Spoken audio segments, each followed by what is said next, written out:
নমস্কাৰ বন্ধু বান্ধৱীসকল, আপোনালোকক পুনৰবাৰ স্বাগতম জনাইছোঁ পিপি ছাৰৰ ক্লাছৰ অন্য এটি ভিডিঅ'লৈ। আজিৰ এই ভিডিঅ'টোত আমি কেইটামান অতি গুৰুত্বপূৰ্ণ প্ৰশ্ন আলোচনা কৰিব গৈ আছোঁ। বেছি দেৰি নকৰি আজিৰ ভিডিঅ'টো আৰম্ভণি কৰি দিয়া যাওক। আজিৰ প্ৰথমটো প্ৰশ্ন হৈছে যে মাধৱদেৱ আৰু শংকৰদেৱৰ মিলন কোন ঠাইত হৈছিল? হুৱেৰ ডিড মাধৱদেৱ মিট শংকৰদেৱ? যে মাধৱদেৱ আৰু শংকৰদেৱৰ মিলন কোন ঠাইত হৈছিল সুধিছে। এইটোৰ শুদ্ধ উত্তৰটো কি হ'ব? এই প্ৰশ্নটোৰ শুদ্ধ উত্তৰটো হৈছে, আপোনালোকে গম পাইছে নিশ্চয় এইটোৰ শুদ্ধ উত্তৰটো কি? এইটোৰ শুদ্ধ উত্তৰটো হৈছে অপশ্যন এ, কাৰেক্ট এনচাৰ। সেই ঠাইখনক বেলগুৰি সত্ৰ। তাৰ পিছৰটো প্ৰশ্ন, 2 নম্বৰটো প্ৰশ্ন, শোণিত কুঁৱৰী কোনে লিখিছিল? হু ৰোট শোণিত কুঁৱৰী? এইটোৰ শুদ্ধ উত্তৰটো কি হ'ব? শোণিত কুঁৱৰী কোনে লিখিছিল? এইটোৰ শুদ্ধ উত্তৰটো কি? ইয়াৰ শুদ্ধ উত্তৰটো হৈছে অপশ্যন বি হৈছে কাৰেক্ট এনচাৰ, জ্যোতিপ্ৰসাদ আগৰৱালাদেৱ। তাৰ পিছৰটো প্ৰশ্ন 3 নম্বৰত দিছে চুকাফাই ক'ৰ পৰা অসমলৈ আহিছিল? From which place did Sukaphaa come to Assam? এইটো শুদ্ধ উত্তৰটো কি? এইটোৰ শুদ্ধ উত্তৰটো হৈছে চুকাফাই আহিছিল মাউলুং নামৰ ঠাইৰ পৰা। সেইটো কথা মনত ৰাখিব লাগে। কিমান চনত যদি আহিছিল, পৰীক্ষাত সুধিব পাৰে যে কিমান চনত চুকাফাই আহিছিল। 1228 চনত কি কৰিছিল স্বৰ্গদেউ চুকাফাই অসমৰ ব্ৰহ্মপুত্ৰ ভেলীত অৰ্থাৎ ব্ৰহ্মপুত্ৰ উপত্যকাত আহি উপস্থিত হৈছিল। তাৰপিছত 1253 অৰ্থাৎ 53 চনত কি কৰিছিল, শিৱসাগৰ জিলাৰ চৰাইদেউত কি কৰিছিল, তেওঁলোকৰ আহোমসকলৰ প্ৰথম ৰাজধানী স্থাপন কৰিছিল। আপোনালোকে নিশ্চয় এইবোৰ কথা জানে, তথাপিও মই মনত পেলাই দিছোঁ যাতে অলপ ৰিপিট হৈ যায়। বন্ধু বান্ধৱীসকল, যদি ভিডিঅ'টো চাই ভাল লাগিছে ভিডিঅ'টো শেষলৈ চাওক আৰু ধুনীয়াছে এটা লাইক কৰক। তাৰপিছৰটো প্ৰশ্ন 4 নম্বৰ, চিলাৰায় কোন ৰজাৰ দিনৰ সেনাপতি আছিল? Chilarai was the general of which famous king? অৰ্থাৎ চিলাৰায় কোন ৰজাৰ দিনত কি আছিল, সেনাপতি আছিল? সেইটো শুদ্ধ উত্তৰটো হৈছে অপশ্যন ডি হৈছে কাৰেক্ট এনচাৰ, নৰনাৰায়ণ। আৰু চিলাৰায়ৰ আৰু এটা নাম আছে, চিলাৰায়ৰ নামটো কি? চিলাৰায়ৰ আনটো নাম হৈছে শুক্লধ্বজ সিংহ বুলিও জনা যায় চিলাৰায়ক। এই কথাটো মনত ৰাখিব লাগে। তাৰপিছত 5 নম্বৰটো প্ৰশ্ন, হিউৱেন চাঙৰ অসম ভ্ৰমণৰ সময়ত অসমৰ শাসক কোন আছিল? হিউৱেন চাং বিখ্যাত কি বুলি কোৱা হৈছে, এজন পৰিভ্ৰমী আছিল তেওঁ, যে আমাৰ অসম ভ্ৰমণৰ কাৰণে আহিছিল তেওঁ হিউৱেন চাং। হিউৱেন চাং যেতিয়া অসমলৈ আহিছিল তেতিয়া অসমৰ শাসক কোন আছিল? ডিউৰিং হুজ rule did Hiuen Tsang visited Assam? এইটো শুদ্ধ উত্তৰটো কি? এইটোৰ শুদ্ধ উত্তৰটো হৈছে অপশ্যন এ হৈছে কাৰেক্ট এনচাৰ, ভাস্কৰ বৰ্মন হ'ব ইয়াৰ শুদ্ধ উত্তৰ। ভাস্কৰ বৰ্মনৰ সময়ত হিউৱেন চাঙে অসমলৈ আহিছিল। আৰু পৰীক্ষাত আৰু এটা প্ৰশ্ন, অৰ্থাৎ যোৱাবাৰ যিটো এডিআৰি গ'ল, এডিআৰি পৰীক্ষাত আচলতে প্ৰশ্ন সুধিছিল যে ভাস্কৰ বৰ্মনৰ কথা সোধা নাই, যে সুধিছিল সেই সময়ত যেতিয়া মানে হিউৱেন চাঙে অসমত ভ্ৰমণৰ কাৰণে আহিছিল, সেই সময়ত ভাৰতত কোনে ৰাজত্ব কৰি আছিল? সেইটো শুদ্ধ উত্তৰটো হৈছে ভাৰতত ৰাজত্ব কৰি আছিল তেওঁৰ নাম কি আছিল? তেওঁৰ নাম হৈছে হৰ্ষবৰ্ধন। মনত ৰাখিব এইবোৰ কথা। তাৰ পিছৰটো প্ৰশ্ন 6 নম্বৰ, সুগন্ধি পখিলা কবি বুলি কাক জনা যায়? সুগন্ধি পখিলাৰ হু ইজ নউন এজ সুগন্ধি পখিলাৰ কবি? সুগন্ধি পখিলাৰ কবি বুলি কোনজন কবিক জনা যায়? এইটোৰ শুদ্ধ উত্তৰটো হৈছে অপশ্যন বি হৈছে শুদ্ধ উত্তৰ, হীৰেণ ভট্টাচাৰ্য। তাৰ পিছৰটো প্ৰশ্ন 7 নম্বৰ, মৃত্যুঞ্জয় কোনে লিখিছিল? হু ৰোট মৃত্যুঞ্জয়? এইটোৰ শুদ্ধ উত্তৰটো কি হ'ব? এইটো এটা একেবাৰে অতি ইম্পৰ্টেণ্ট প্ৰশ্ন বুলি কোৱা হয়, কাৰণ প্ৰত্যেকবাৰ পৰীক্ষাতে বা যিকোনো ধৰণৰ পৰীক্ষাই হওক এই প্ৰশ্নটো আহেই। এইটোৰ শুদ্ধ উত্তৰটো কি? মৃত্যুঞ্জয় লিখিছিল বীৰেন্দ্ৰ কুমাৰ ভট্টাচাৰ্যদেউ, আৰু তেওঁ আছিল আমাৰ প্ৰথম অসমীয়া যোনে নেকি জ্ঞানপীঠ বঁটা লাভ কৰিবলৈ সক্ষম হৈছিল। তাৰ পিছৰটো প্ৰশ্ন 8 নম্বৰ, লোকনায়ক বুলি কাক জনা যায়? Who is known as Loknayak? এইটো শুদ্ধ উত্তৰটো কি? লোকনায়ক বুলি কাক জনা যায়? ইয়াৰ শুদ্ধ উত্তৰটো হৈছে অমিয় কুমাৰ দাস, তেওঁক লোকনায়ক বুলি জনা যায়। তাৰ পিছৰটো প্ৰশ্ন 9 নম্বৰ, কোনজন ব্যক্তি দেশভক্ত বুলিও জনপ্ৰিয় আছিল? কোনজন ব্যক্তি দেশভক্ত বুলি জনপ্ৰিয় আছিল? Who is popularly known as দেশভক্ত? এইটোৰ শুদ্ধ উত্তৰটো কি হ'ব? দেশভক্ত কাক জনা যায়? অসমৰ কোনজন ব্যক্তিক দেশভক্ত বুলি জনা যায়? এইটোৰ শুদ্ধ উত্তৰটো হৈছে অপশ্যন এ হৈছে কাৰেক্ট এনচাৰ, তৰুণৰাম ফুকন। এইটোৰ শুদ্ধ উত্তৰ। তাৰ পিছৰটো প্ৰশ্ন 10 নম্বৰ, বীৰেন্দ্ৰ কুমাৰ ভট্টাচাৰ্যদেৱে কোনখন উপন্যাসৰ বাবে সাহিত্য একাডেমী বঁটা লাভ কৰিছিল? তেওঁ এতিয়া উপন্যাসখনৰ নাম সুধিছে। বীৰেন্দ্ৰ কুমাৰ ভট্টাচাৰ্যই got Sahitya Akademi award for which novel?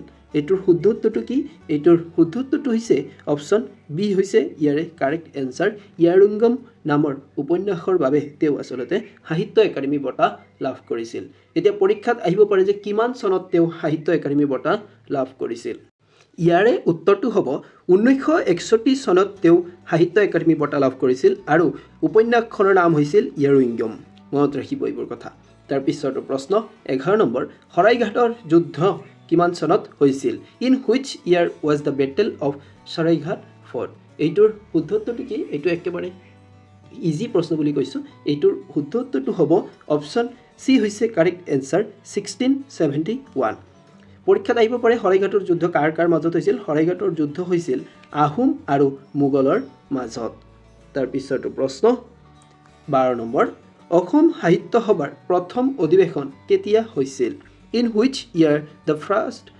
Assam সাহিত্য সভা হেল্ড অসম সাহিত্য সভাৰ প্ৰথম অধিৱেশন কেতিয়া হৈছিল ইয়াৰ শুদ্ধ উত্তৰটো কি হ'ব ইয়াৰ শুদ্ধ উত্তৰটো হৈছে অপশ্যন ডি হৈছে ইয়াৰে শুদ্ধ উত্তৰ 1917 চনত অসম সাহিত্য সভাৰ প্ৰথমখন অধিৱেশন হৈছিল পৰীক্ষাত আহিব পাৰে যে কেতিয়াটো ইয়াতে ক'লে যে কিবা ক'ত হৈছিল আসলতে সেইটো আহিব পাৰে আৰু নহলে আহিব পাৰে যে প্ৰথম সাহিত্য সভাৰ অধিৱেশনৰ প্ৰথমজন সভাপতি কোন আছিল এটোৰ শুদ্ধ উত্তৰটো কি হ'ব যে ক'ত হৈছিল বুলি সুধিলে এইটো হ'ব শিৱসাগৰ জিলাত হৈছিল আৰু প্ৰথমজন যদি সভাপতিৰ নাম সুধে তেওঁ হৈছিল পদ্মনাথ গোহাঁই বৰুৱা তাৰ পিছৰটো প্ৰশ্ন 13 নম্বৰ কিমান চনত মহাত্মা গান্ধীয়ে প্ৰথমবাৰৰ বাবে অসম ভ্ৰমণলৈ আহিছিল এইটোৰ শুদ্ধ উত্তৰটো কি হ'ব When was Mahatma Gandhi visited Assam for the first time?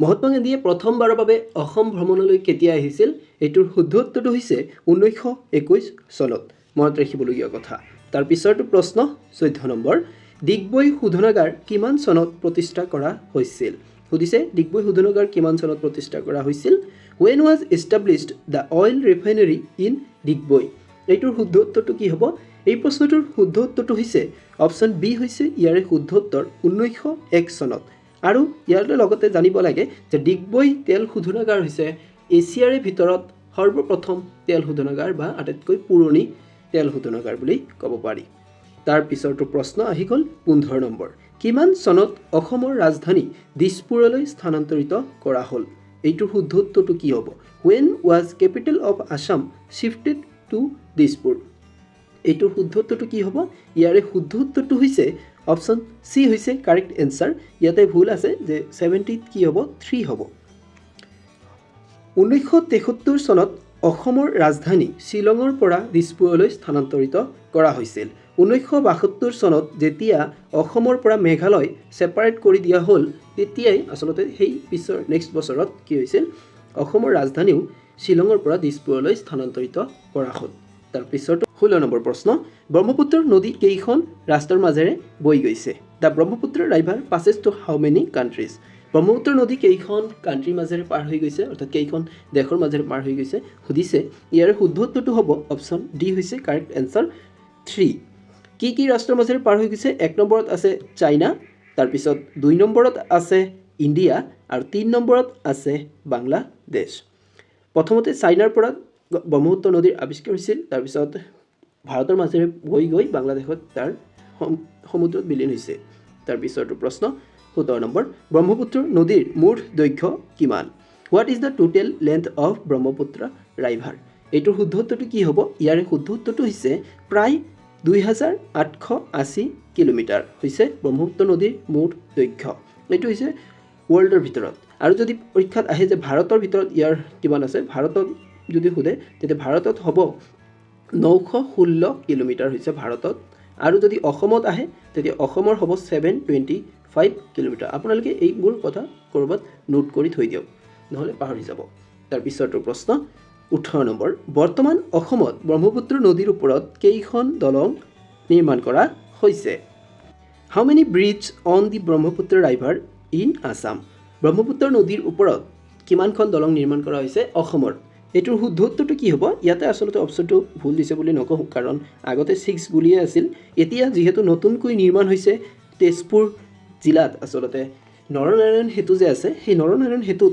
বৰ্তমান 2খন দলং নিৰ্মাণ হৈছে সেইকাৰণে total number of bridges in Assam সেইটো হ'ব 7 আৰু যিহেতু অপশ্যনত 6 আছে আমি 6টো কাৰেক্ট বুলি ক'ম যদি 7 থাকে তেতিয়া 7 হ'ব ইয়াৰে শুদ্ধ উত্তৰ তাৰ পিছৰটো প্ৰশ্ন 19 নম্বৰ চিলাৰায়ৰ শুদ্ধ নামটো কি আছিল what was the real name of Chilarai বন্ধু বান্ধৱীসকল এই প্ৰশ্নটোৰ শুদ্ধ উত্তৰটো আচলতে মই আগৰ এটা প্ৰশ্নত মই উল্লেখ কৰি দিছিলোঁ আপোনালোকে যদি মনোযোগেৰে শুনিছিল তেতিয়া নিশ্চয় ইয়াৰ উত্তৰটো জানিব আপোনালোকে কমেণ্ট কৰি জনাওক যে ইয়াৰে শুদ্ধ উত্তৰটো কি হ'ব তাৰ পিছৰটো প্ৰশ্ন কিমান চনত মণিৰাম দেৱানক ফাঁচি দিয়া হৈছিল in which year was Maniram Dewan hanged এইটোৰ শুদ্ধ উত্তৰটো কি হ'ব ইয়াৰে শুদ্ধ উত্তৰটো হৈছে অপশ্যন ডি হৈছে কাৰেক্ট এনচাৰ 1858 চনত আচলতে মণিৰাম দেৱানক ফাঁচি দিয়া হৈছিল মণিৰাম দেৱান আছিল আমাৰ অসমৰ প্ৰথমজন চাহ খেতিয়ক আৰু মণিৰাম দেৱানে আচলতে কি কৰিছিল 1857 চনৰ যেতিয়া চিপাহী বিদ্ৰোহ হৈছিল